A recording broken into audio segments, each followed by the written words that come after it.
everyone. My name again is Haley Glover. I am with Sapphire Risk Advisory Group. We are a nationwide cannabis security consulting firm. Over the past 9 years, we've written over 500 applications. We have built out over 70 facilities and done work in about 35 states. So we do have great experience in this industry, and I wish I had a little bit more time, but just so we can kind of move things along, here are my top 5 tips for your cannabis business. The first thing is, do not try and do it all yourself. Just speaking on behalf of the security section of your application, it is very requiring. There are lots of regulations. Some of them can be difficult to understand and actually implement when you get your license. Some of the most common mistakes that I see on applications that are done by our clients themselves is they completely miss a topic, or they will emphasize on the wrong topics. Sometimes they will put in their application that they'll do something that's extremely expensive, and when it comes to being awarded their license, if the state comes out to do an audit or do your inspection and you haven't really followed what you promised in your application, you might not be able to pass and open your business. So hiring the right people to be able to assist you during that process. My second tip is use your resources. This is one of your great resources, is being here tonight. Continuously networking, using the regulatory websites and seeing some links that they would recommend for your business. Just asking current owners and operators what they would recommend. Asking those questions, seeing what might have worked, what didn't work. Attending seminars, trade shows, and I know that we were at CWCB this week, and that's one of the best places that you can go, is speaking to professional vendors, professionals that are in the industry, but really having those communication early on in the process so that you can know what's to expect and what will be after the next phase. Learning from others' mistakes. We don't have to take a picture of ourselves down here to know it's not going to be a good angle. We can always learn from others' mistakes and know that it's probably not going to be the best option.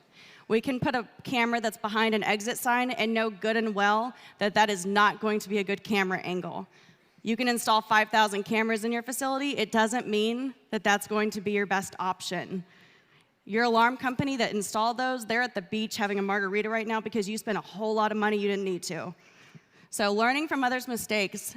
The picture that's on the right, if you have your secured storage room, that is where you're going to have the majority of your product at all times. And if you have something blocking one of your cameras, if something happens in that room, you will not be insured because there is no proof that there was something that was missing because the camera was covered. So asking questions. What works? What didn't work? Do you have any recommendations? Something a lot of our clients say is they wish that they would have made their secured storage larger. Again, that's where you're keeping the majority of your products the whole time. And so you want to make sure that you do have those sufficient space to be able to house all of that. I can't stress this enough. Using experienced vendors. There have been so many moments where I have spoken to a now client who had a family member that could install some cameras for them for a really, really good price. But they didn't actually know there were regulations they had to follow. They didn't know how many days of storage they had to have. So the main reason you need to use somebody who's experienced is these rules and regulations, they must be followed and understood.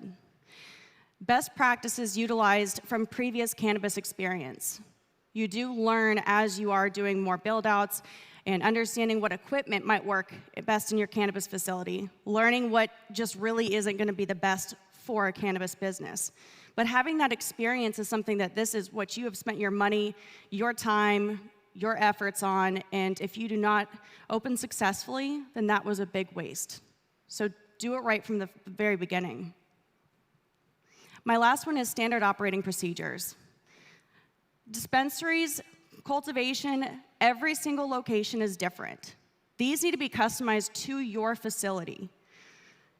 They're going to be your robbery and burglary awareness, emergency planning, cash management. How much cash do you have in a drawer during a shift? Something we recommend to our clients is using a cash drop safe that goes underneath the register. That way you don't have too much cash on hand that's easily withdrawn from the drawer. So if somebody comes up they're trying to rob you, they don't have access to that cash drop safe. So that eliminates the amount that would be taken.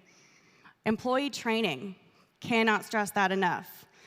Having an employee handbook that you're following, inventory control, do you know what to expect during an audit? So making sure that you have all of these planned out before you actually open. Don't let something happen and then you don't know how to respond to it. Emergency planning, I mean, I live in Texas and we have tornadoes, we have hurricanes. If it happens and I have my dispensary open and somebody goes and burglarizes it, my insurance probably is not going to do a single thing for me because I knew that there was an emergency that was going to happen, and I did nothing about it to be proactive.